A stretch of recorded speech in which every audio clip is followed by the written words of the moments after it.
concurseira, tudo bem com vocês? Aqui mais uma vez, professor Thiago Cordeiro com a disciplina de informática. Vamos dar continuidade aqui ao nosso módulo que trata sobre sistema operacional Linux, tá bom? No vídeo anterior a gente viu quais são as funções, o que é um sistema operacional, para que ele serve no nosso computador. Nesse vídeo agora a gente vai entender que todo sistema de computador, todo sistema operacional, tá? Seja ele para celular, seja ele para computador, notebook, laptop, tá?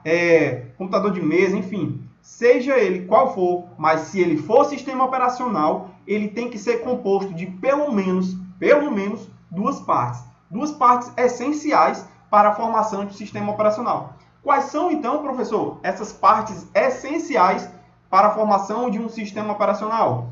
Beleza. Olha aqui comigo. Primeira coisa que eu vou fazer contigo é o seguinte, que a gente viu na aula passada que o sistema operacional, ele serve de interação, que ele leva a comunicação do usuário para a máquina. Então vamos fazer aqui um esquema para que você consiga entender. Olha só. Na camada mais superior, no mais alto nível, nós temos usuários de computadores, tá? E no mais baixo nível nós temos quem? Nós temos aqui o hardware, tá? O hardware, ele conversa em números binários, em zeros e uns. Nós não, nós temos a nossa linguagem padrão, tá? Linguagem o computador não consegue entender. E nem também nós conseguimos conversar com o computador através de zeros e uns. Imagina aí se você fosse... seria inviável, impossível você conversar com a máquina trocando informações a partir de zeros e uns, tá bom? Então, olha só.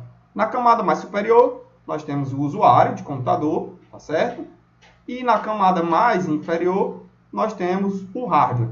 É preciso que exista uma comunicação do usuário para o computador, do computador para o usuário. Quem é que faz essa comunicação? A gente viu na aula passada que quem faz essa comunicação é quem? É o sistema operacional. Vou colocar aqui abreviado para que fique mais fácil o entendimento. Tá? Então, existe uma comunicação entre o usuário e a máquina. Quem faz essa comunicação, quem faz essa interação é o sistema operacional. Então, vamos lá. Vamos colocar uma setinha aqui, ó. Existe um usuário tentando se comunicar com a máquina. Quem vai levar essa informação é o sistema operacional. Então, lá vai a informação chegando na máquina.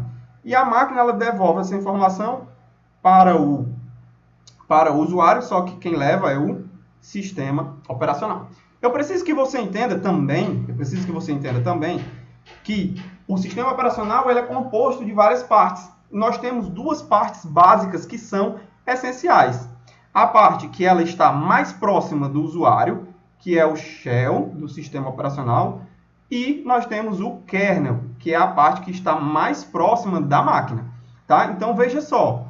Aqui, saindo do sistema operacional, nós temos mais duas subdivisões. O sistema operacional vai se dividir em shell e kernel, tá?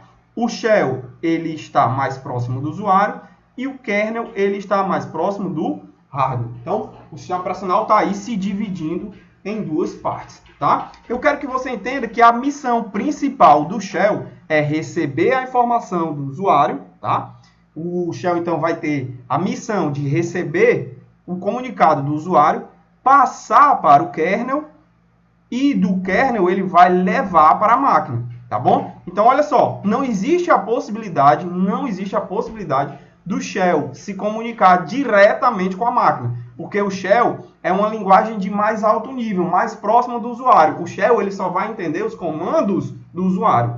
Por sua vez, ele passa esses comandos para o kernel e o kernel leva para a máquina. E aí, num ciclo contrário, a máquina ela vai mandar essa informação para o kernel, que é o núcleo do sistema, tá? A gente pode dizer que o kernel, por ele ser um nível mais baixo, um nível que sabe conversar a linguagem da máquina, a gente pode dizer que ele é o núcleo do sistema, tá certo? E aí o kernel devolve essa informação para o shell e o shell devolve a informação para o usuário. Então é assim que o sistema operacional ele se comunica, né? Ele faz essa interface entre o usuário do computador e a máquina. Tranquilo? Ele se divide em duas partes. Eu quero que você entenda basicamente isso. Essas partes do sistema operacional a gente vai chamar de shell, que é um interpretador de comandos. Esse shell recebe a informação do usuário, ele entende a informação do usuário e passa essa informação para o kernel.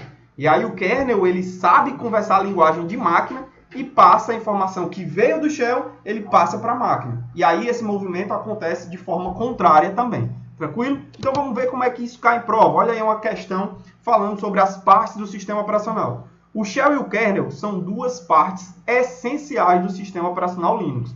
O primeiro serve para interpretar os comandos do usuário e o segundo para controlar os dispositivos do computador. Questão corretíssima, tranquilo? Porque ela diz exatamente o que a gente viu agora há pouco. O shell, que é o primeiro, ó, o que é que ele serve? Ele serve para interpretar os comandos do usuário.